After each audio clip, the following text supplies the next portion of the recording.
Good morning. My name is Jean-Jacques Nantel. I am a French-Canadian engineer and a geopolitician.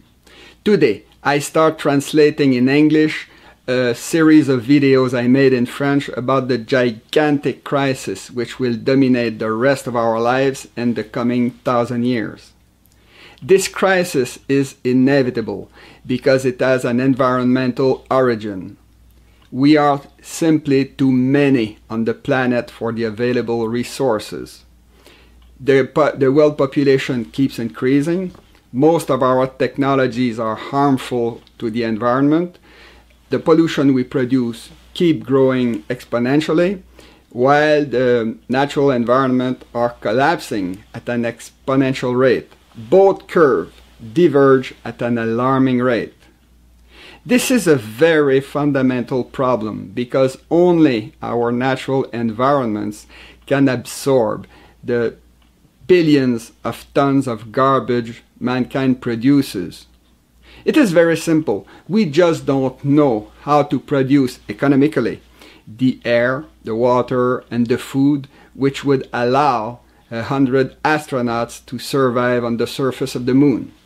You can imagine the gigantic problem we will have in 2050 to feed 8 or 9 billion people on a dying planet.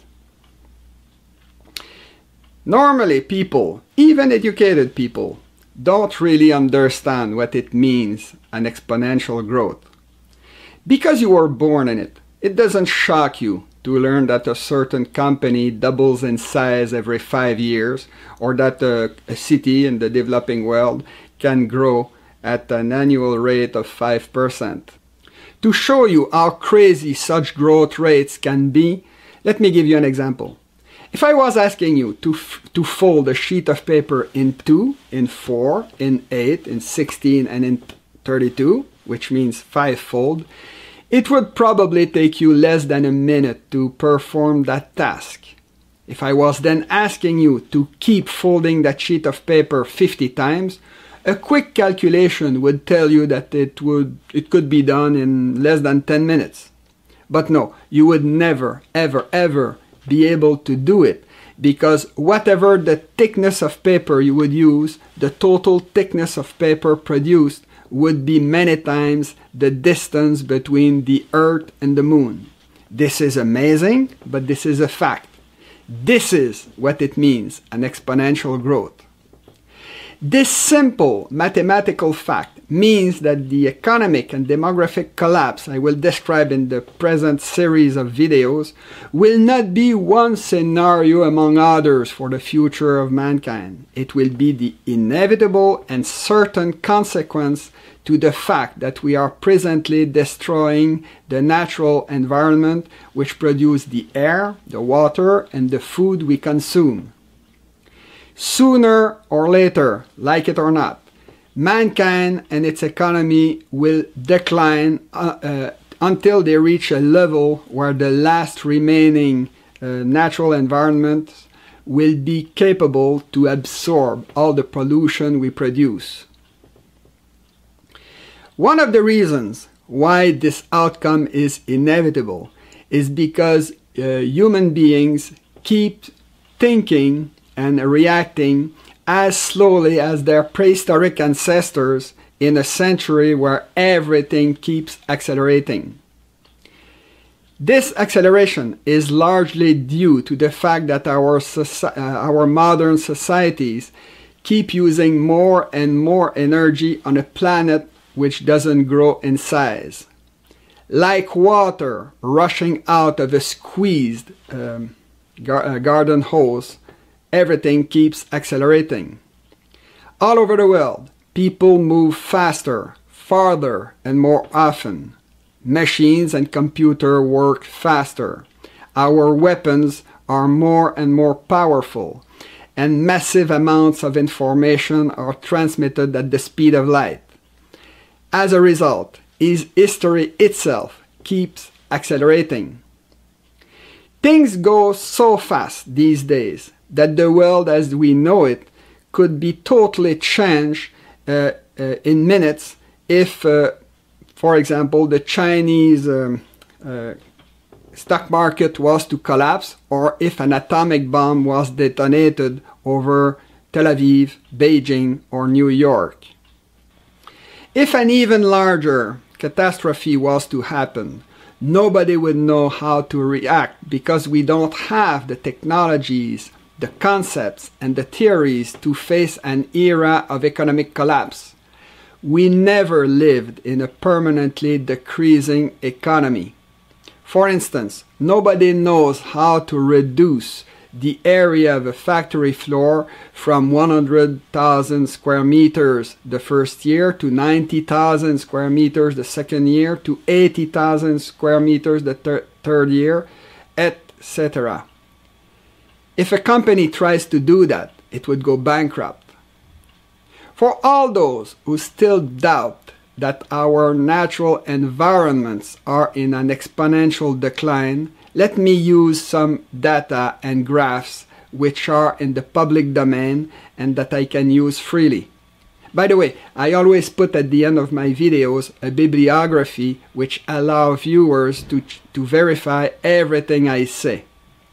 Here we have the deforestation rate in different countries of the world in 1994. We all know that the situation has deteriorated since then, especially in tropical poor countries like Brazil, Bolivia, or Indonesia. Here we have a graph showing the decline of the Arctic sea ice area in September between 1979 and 2007. The downward trend is obvious. On land, the average glacier thickness in the world kept decreasing from 1955 to 2005. Here we have a graph showing the collapse of the Newfoundland fisheries between 1968 and 1992 due to overfishing. Despite a fishing moratorium imposed by the Canadian government, the situation never came back to normal. We know the situation is also worrying for the other large natural fishing grounds of the world, since the Food and Agriculture Organization of the United Nations reported in 2002 that 69% of the world's natural fisheries were in bad shape. Now, if we talk about the pollution mankind produces, we have here a map showing the exponential growth of the economies of the world in 2010. Almost every nation was growing. Here we have a graph showing the world energy consumption between 1990 and 2011 and the projections for the future made by the American Energy Information Administration. As you can see, consumption grew for all the energy sources.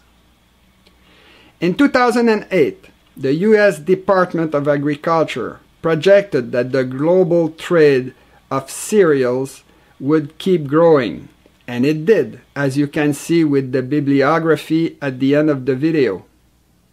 And we all heard about the exponential growth of the different greenhouse gases produced by our species in the last decades and centuries. The exponential growth of our industrial economies is nowhere more obvious than in a country like China, where the population will soon reach 1.4 billion people. We know that between 1980 and 2012, the Chinese have multiplied by 40 their consumption of almost everything.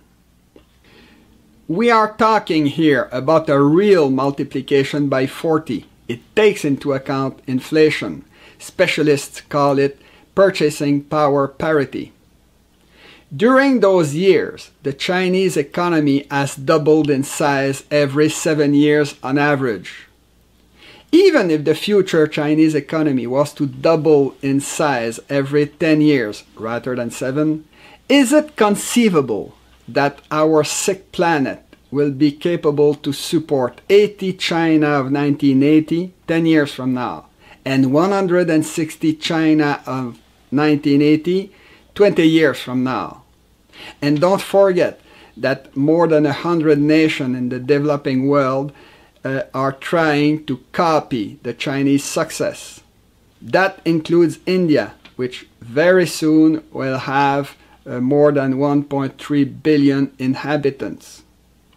I lived in those countries, and I can assure you that nobody there wants to give up the dream of recreating in their homeland the American way of life. Obviously, something will have to give if we are to save our planet. In view of the data I just gave you, simple common sense tells us that mankind as a whole will hit a brick wall in the coming years.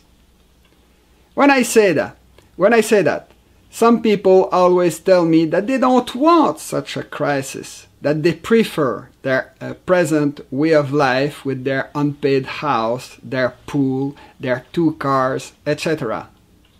Me too, I prefer that. But if we keep destroying the natural environments which make this planet habitable, what will we breathe, drink and eat in the future? And don't dream that science will find a magical cure to all our problems. It's too late. Scientists are human beings who need a lot of time and money to find workable solutions. Unfortunately, time is a luxury we no longer have on a planet where everything goes faster and faster. It is extremely easy to show that our world economy has reached certain physical limits. For instance, we know that there are at least 8.7 million living species on this planet, and that one of them, mankind, uses 40% of its land mass to feed itself. We are destroying other species so rapidly that the World Wildlife Fund has recently said that in the last 40 years, half the animals on the planet have disappeared. We're talking about individuals here, not species. The fact that mankind is monopolizing the resources of the planet is perfectly obvious when we look at the satellite image showing our city lights at night. There are lights everywhere, and their quantity is increasing, especially in the developing world. The situation we live in today is in fact the product of 10,000 years of growth. It all started with the invention of agriculture 10 or 12,000 years ago. Up until the year 1750 approximately, the growth of our agricultural societies was not a problem because agriculture then followed cycles like nature. Excrements, rotten food, broken wooden instruments, and even dead bodies were then easily recycled by nature. All that changed abruptly with the advent of the Industrial Revolution of the 18th and 19th centuries, where our societies started growing exponentially and in a linear fashion. We started polluting to collect raw materials from nature. We polluted to transform them in finished products. We polluted again to consume those products, and we polluted again to get rid of them. The whole process was linear rather than cyclical, which resulted in the production of an ever-increasing quantity of industrial garbage that nature had to absorb without any help whatsoever. Right at the beginning of the Industrial Revolution in England, a clergyman named Thomas Robert Malthus realized that something was wrong with the exponential growth of the English economy. In 1798, Malthus published his famous An Essay on the Principle of Population, where he explained that sooner or later mankind would face mass starvation due to the fact that food production was increasing arithmetically, which means 1, 2, 3, 4, 5, 6, etc., while human beings were multiplying at an exponential rate, which means 1, 2, 4, 8, 16, 32, etc. If, during the following 2 centuries, Malthus' theory appeared to be wrong, it was because Malthus had forgotten to take into account human creativity, and especially the fact that the English had at their disposal not only the tiny little English territory to consume, but the whole planet. Since the Industrial Revolution had given an enormous power to Europeans, they were able to conquer world empires. By draining towards Europe the resources of the whole world and by exporting their population surplus on the other continents, not only the Europeans didn't have to starve, but they were able to live a century of peace and prosperity between 1815 and 1914. Unfortunately for them, it couldn't last, and mainly because of the information revolution of the 19th and the 20th century.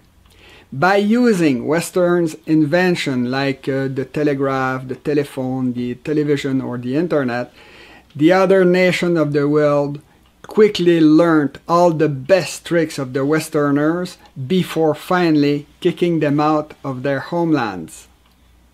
Logically, the decolonization of the third world country should have resulted in the exponential growth of their economies. But then a miracle happened for the Western world.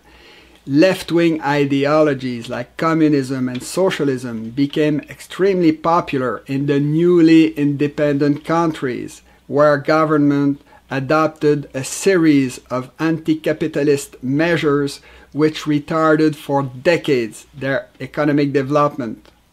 This is one of the reasons why after the Second World War and after the decolonization, the Western world could continue to drain towards its shores the wealth of the rest of the world in order to create the amazing consumer society we call the American way of life. That respite didn't last long, because during the 1970s, everybody in the third world could compare the obvious failure of communism in the USSR and China with the astonishing economic success of countries like South Korea, Taiwan, or Singapore. From then onwards, capitalism conquered the planet, and almost all the national economies started growing exponentially. Much before that, the damages caused by the Industrial Revolution had become so obvious that during the last 100 years, thinkers like Jacques-Yves Cousteau, James Lovelock, or Al Gore kept ringing alarm bells, while science fiction authors kept writing apocalyptic scenarios concerning the future of mankind. In 1972, the Club of Rome published its famous report called The Limit to Growth. Nowadays, the United Nations, Greenpeace, and the vast majority of the world's scientists agree that our planet is really sick and that our modern way of living is doomed. It is impossible to predict the exact moment when the system will collapse. Human beings are so clever and creative that they could very well find ways to postpone it for years. However, there are reasons to believe that the subprime crisis of 2007-2008 was the first phase of the systemic crisis I'm talking about. Since the market crash of 1929, governments know that the best way to avoid such a financial catastrophe is by injecting billions of dollars in the economy and wait for the market to find by itself an escape route. And when growth is back, governments can get their money back through taxation. Unfortunately, that remedy didn't work after 2008.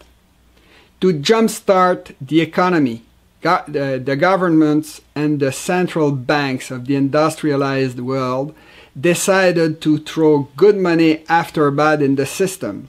They threw the money they had and the money they didn't have, which means taxpayers' money, your money. They even wasted the money of future generations by creating enormous national debts. And to make sure they could make the interest payments on those debts, they lowered the interest rate to nearly zero. In certain countries, they are already below zero, which is another clever way to rob their citizens because inflation reduces the value of everything they own. If all those tricks didn't produce results, it is for fundamental reasons that our leaders fail to understand. Unable to solve the problem, they now try to give the impression that the situation is under control by publishing false statistics. For instance, it's almost impossible to know the real national debt of the United States. Officially, it's $20 trillion in 2017, but that doesn't take into account state and local debts and what the economists call the unfounded liabilities of the government. An unfounded liability is a debt that a government will have to repay in the future without having the money to do so. For example, the public servants' pensions. The United States government himself admits that its own unfounded liabilities are worth $55 trillion, while respected economists say that it is more like $220 trillion. In China, the financial system is so corrupt and out of control that many ghost cities have been built by speculators. Official statistics are so misleading in that country that nobody can tell if the number of vacant apartments in the country is 10 million or more than 60. In Angola, a petroleum-rich country with a poor population, 500,000 apartments have been built by the Chinese but stay unoccupied because the local population cannot afford them. In Dubai, a country of the Arabian Peninsula but without petroleum, a forest of skyscrapers has been built by speculators even if the country doesn't have the economy to support them. By printing money all over the world to feed such an artificial economic development, modern governments created a global debt which is many times larger than the world GDP. As we saw in the last decade, countries like Iceland, Greece, or Puerto Rico will be unable to repay such huge debts. What is happening with the petroleum industry shows that all the money printing of the last decade created a large financial bubble on Wall Street, a casino-like bubble, but failed to restart the real world economy, the brick-and-mortar economy. Normally, it is the depletion of the most essential resource which stops the development of an economy or of a living species. In the case of the industrial world, petroleum has been the most important raw material since the beginning of the 20th century because we use it to propel our cars, our boats, our trucks, etc., or to make plastics, fertilizers, and many other things. Since petroleum is a non-renewable raw material, and since we use an ever-growing quantity of it, we should expect to see its price climbing to new heights with the rapid development of our former third world. But that doesn't happen, despite the fact that most experts agree that we have already reached the Hubbert Peak. The Hubbert Peak is the moment when half of the cheap and easily accessible petroleum on the planet will have been extracted. The petroleum companies are so sure that demand will eventually catch up with production. They are so certain that the oil price will go up in the future that they presently try to take advantage of its low price by filling all the reservoirs they can find or build in the refineries, the service stations, the super tankers, everywhere. Even if such a strategy makes economic sense, there are reasons to believe that it could be a risky one. First, the extraction technology has recently improved, and oil deposits which were uneconomical in the past have become profitable even at $50 a barrel or less. I'm talking about the American oil shale or the Canadian tar sands. If the North American oil production keeps growing, USA could very well replace Saudi Arabia as the petroleum swing producer of the world, the producer which decides its market price. Second, new technologies are being developed to replace petroleum by something else. The best examples being the electric car or the electric battery technology, which are being adopted at a growing rates by governments and the general public. Third, with all the environmental constraints and legislations our modern economies have to live with, it is more and more difficult for them to grow. If the petroleum price ever climbs to, let's say, $100, $150 a barrel or more, it could very well kill the recovery and replunge the whole world into a recession. If that was to happen, our governments would probably react as usual by throwing even more money into the system. In other words, they would do even more of what has created our actual financial problems since 2008. Some people say, governments won't be able to do such a thing because of their enormous debt burden. They will have nothing left to throw into the system. False. They will have at their disposal everything you own, which means all the money you put in the banks, in your retirement funds, or elsewhere. This is not a joke. This is the truth. As I will show you in a future video, our governments already adopted laws which will allow them and the big banks to rob your money during the next financial crisis. The sad thing here is that the impoverishment they will create by doing that will be totally useless, since the present crisis is driven by the fact that by the rapid decline of the environments which are making our planet habitable. To summarize everything I said in this video, let me use the following two graphs. On top, I put the graph which shows the pollution produced by mankind since 1700, and below I put the graph which shows the pollution absorption capacity of our natural environments. The absolute numbers are not important since I already proved that our industrial economies were really growing at an exponential rate, while our natural environments were really declining at an exponential rate. Up until 1750 or so, the growth rate of the pollution produced by mankind was relatively small, and nature could easily absorb it all. Everything changed with the exponential growth of our population and of our economies during and after the Industrial Revolution. The pollution it produced grew so fast that our natural environment started to decline at an exponential rate and gradually lost their absorption capacity, which worsened the problem. Both processes kept going at least until the subprime crisis of 2007, when our governments decided to jumpstart the world economy by throwing all the money they could find in the system, to no avail.